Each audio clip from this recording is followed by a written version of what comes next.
Alright guys, what is up? I, I, I made a whole intro to this where I signed people, fired people, explained what was going on. I didn't book a show, but I explained everything. But that didn't record because I'm an imbecile. So I'll just explain it as it goes on, as stuff comes up. There's no storylines yet, but I'll just talk throughout the show about what was going on. So let's start the show. So in the pre-show of ROH, the battle lines are drawn, being held by, of course, Ring of Honor, in front of 5,000 people at the Monica Golden Dome. We have Jimmy Rave, Nigel McGuinness, and Jay Lethal facing Xavier, Justin Credible, and Chris Sabin. Decent wrestling, but little heat. Xavier, Justin Credible, and Chris Sabin defeat Jimmy Rave, Nigel McGuinness, and Jay Lethal in 10 minutes and 52 seconds when Chris Sabin defeated Jay Lethal by pinfall with Future Shock. Rave was the wink link, but Nigel McGuinness is not suited to his gimmick. He was off his game. Becky Bayless did some good work. Xavier's not suited to his gimmick. Jay Lethal had a pretty good in-ring performance. And before, when I started this, he was called Hydro, I'm pretty sure, and then I changed it to Jay Lethal, so that's a change from the default startup of the game. Nigel had 45. That's an off day for him? Jeez. It's better than Jimmy and Xavier, so. And Sabin and Justin had some pretty good matches. They had... Never mind. We have some development performance skills for dang near everyone. And then to open the actual show, Gary Michael Capetta, he reveals that the new owner, who has not been revealed yet, has taken the liberty of booking Styles vs. Joe for the main event title, the world title. And Steve Corino, a new signing from Japan, apparently, that's where he mostly works, I guess, versus Jerry Lynn for the ROH Pure title that is currently vacant. And then, we got the people here. Yeah. And that was very poor, apparently. But it's better than what most segments probably will be. And about that subpar wrestling but little heat, Josh Daniels defeated Slugger, Jack Evans, Jimmy Jacobs. In the order of elimination was Jimmy and Jack, then Slugger. I have no idea. Okay, alright. Anyway, Josh Daniels, he's a technical type. He was there to be the technical guy. Slugger, he's the brawler. Jack, he's the high flyer, and Jimmy's just kind of there. That's what I was kind of going with for this match, trying to get a little bit of each style into here to see how that would work, and it didn't work very good. But Julius did some good work at ringside with Slugger. Josh had a performance of 43, Slugger 24. Gosh. Jack 50, and Jimmy a 35. Okay. And Jack's improving in Rumble, and Jimmy in performance. We got a lot of negatives here. Alright, next. Alright, better. And about that subpar wrestling and little heat, Homicide defeated Doug Williams in 11:31 by pinfall with a 187. There's not much that I was going for here. Doug had terrible chemistry with George Frankenstein. It's a manager that I signed at the beginning, but she does not go well with Doug, so that's not very good. And she's got a below average gimmick, so she's not doing too well in the beginning. Doug had a performance of 43 and Homicide of 32, however, so not too bad. Oh my god. And about that, I had subpar wrestling again and little heat. The Second City Saints defeated the Carnage Crew and the Outcast Killers in 10:44 when CM Punk defeated Diablo Santiago by pinfall with an anaconda. What? Oh, by submission. I'm retarded. By submission with an anaconda vice. Second City Saints, like CM Punk, Colt Cabana, they're going to be pushed to the moon. Maybe as singles, maybe as tag. I don't really know yet. The Carnage Crew, they're just there to be a tag team, as well as the Outcast Killers. They're brawling tag teams, but they're just here to job to people like the Second City Saints. Colt Cabana had 34, 44 from CM Punk, 40 from HC Glock, 40 from Tony DeVito. So Carnage Crew, They're not too bad, actually. And then Diablo and Oman Tortuga, they're not very good, so that's why they're jobbers. And then after that, the Second City Saints get joined by Ace Steel, another member of the Second City Saints. And they cut a promo in the ring. They're talking about how they're the best tag team in the world, and especially Ring of Honor right now. But the Briscoes are the ones that hold the tag titles, and they want their shot at the next show, whenever that is. That guy only got a 39, but whatever. Ooh. And about that had decent wrestling, but didn't have much heat. Bryan Danielson, aka Daniel Bryan, defeats Matt Striker in 10-24-5. Fuck me. By pinfall with a dragon suplex. Match had the crowd get hotter. Bryan Danielson had oh my god. I sound retarded sometimes when I speak, don't I? Bryan Danielson had an in-ring performance of 54, and Striker only a 37. I expected better from him. He had about the same skill set as Bryan, but he just couldn't keep up.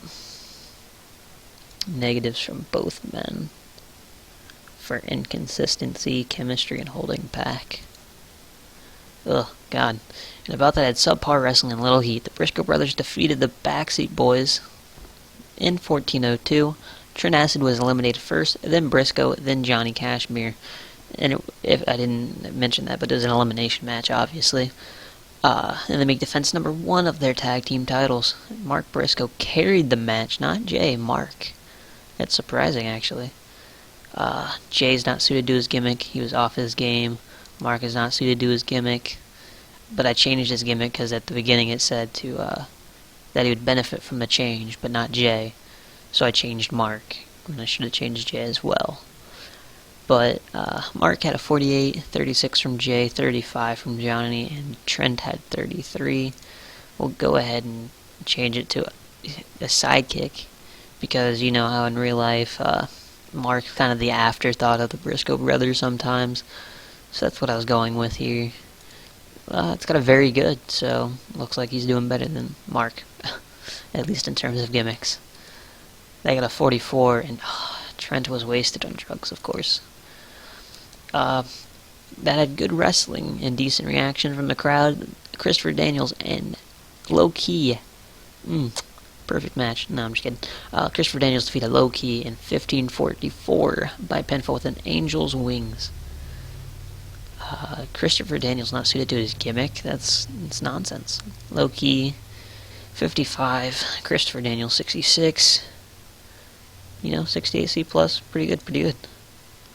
Lowkey for holding back, Christopher holding back in chemistry, overwhelmed by manager. He has a manager? Ooh, okay. And about that, great wrestling and decent reaction from the crowd. Jerry Lynn defeated Steve Corino in 1818 by pinfall with a cradle piledriver.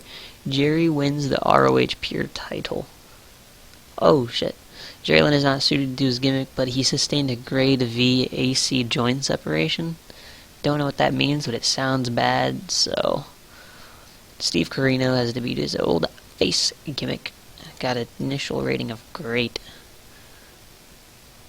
When I think of the old school face gimmick, I feel like he should went back to his heel, where he was talking about how he's the old school leader of the old school, or whatever it was back in ECW. Jerry Lynn at a 75, Steve Corino 59, I got a 64C, no improvements. Just a minus from Corino for being fatigued, and a rowdy crowd. So if it was a little bit earlier in the card, it probably would have been perfect. I don't know what that means. And then in the main event, subpar, a decent match. Samoa Joe defeated AJ Styles in 22-42 by pinfall with an Ireland driver.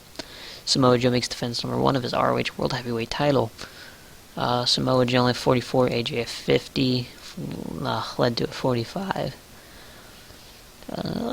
Wow, a lot of negatives actually. Samoa for holding back, also from AJ, inconsistency and booking decisions. What do you mean? Overall, got a 48D+. Santiago was overused, and Tortuga was slightly overused. So I guess it didn't bring us down, but it didn't bring us up in popularity either. So it's not too bad. We'll give Samoa Joe some encouragement. Who was probably the best? I think it was Jerry. Jerry Lynn pointed out as a good example. And we'll give Mark some encouragement for pulling that match. Seem pleased. And, yeah, we'll get ready to look at the news once this loads.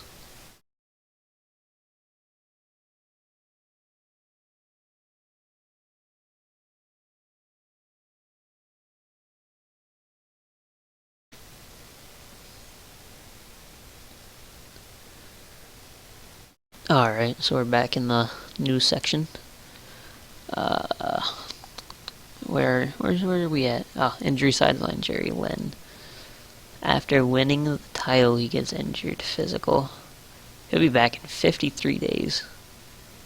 Jeez. Should I strip the title? I don't think I will. But, whatever. Last night's ROH title by one, blah blah blah. Yeah, 48, alright. The feedback has been excellent, down really well. Incident involving Trent Acid. We'll fine him. He's unhappy. CM Punk is unhappy. And, what? Why are you unhappy? I mean, you don't want people to be on drugs, yet when I find them for being on drugs, you get unhappy. Chad Collier's fully fit. Jay Briscoe is annoyed that he was on drugs. Annoyed. Jerry Lynn injured. Time to heal. Matt Striker's a good worker. HC Lock is too clumsy. He doesn't get it. Could probably cut him loose. Jimmy Jacobs is a good worker. Alright. So that's that. And since the first part didn't record, I'm just gonna breeze through a little bit of what we have here. There's our roster. I'm not gonna sit here and go through all of them again. But if you want to pause and see who we have, we have guys like Samoa Joe, AJ Styles, CM Punk, Colt Cabana. They were all used. So you get the idea of who the main people are.